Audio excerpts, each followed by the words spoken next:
Police station सदर हद्दीमध्ये मोहब्बत जे एक चहाचं दुकान आहे वेसिये चौकामध्ये, त्या ठिकाणी ही घटना झालेली आहे. दिनांक 9/5/2026 रोजी रात्री 9:30 वाजता दरम्यान जी आहे ही घटना घडलेली आहे. यामध्ये फिर्यादी जे आहेत ते वकार हक राहणार हे जे आहेत मानकापूरचे आहेत आणि हे त्यांच्या मित्रांसोबत जे आहे सदर ठिकाणी जे आहेत ते चहा पिण्यासाठी जे आहेत ते आलेले होते.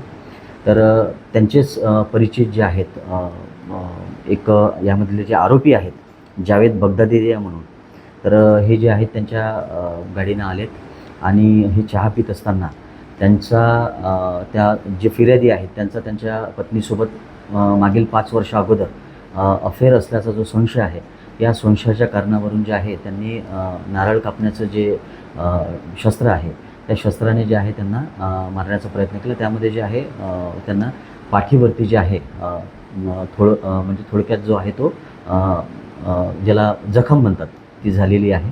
त्यामध्ये जे आहे पोलीस स्टेशन सदर या ठिकाणी जे आहे कायदेशीररित्या जे आहे ते गुन्हा दाखल करण्यात आलेला आहे आणि पुढील तपास जो आहे तो सुरू आहे. सर, आरोपी काय कामधंदे करतो आणि फिर्यादी काय कामधंदे करतो माहिती पडलं आहे का? आणि यांचं काही पार्श्विक रेकॉर्ड वगैरे आहेत का? याच्या संबंधाने जे आहे सदरचा जो आरोपी आहे त्याच्या संबंधाने सुद्धा जे आहे तो हे दोन्ही लोक जे आहेत बाहेरचे आहेत. एक जे आहेत ते मानकापूरचे आहेत, बाकी जे मित्रमंडळी आहेत ते जफरनगरमधले आहेत. तर त्या पद्धतीने सुद्धा जे आहे पोलीस जे आहेत शोध घेत आहेत आणि त्यांच्यावरती जे आहे कायदेशीर कारवाई जी आहे ती करण्यात येईल.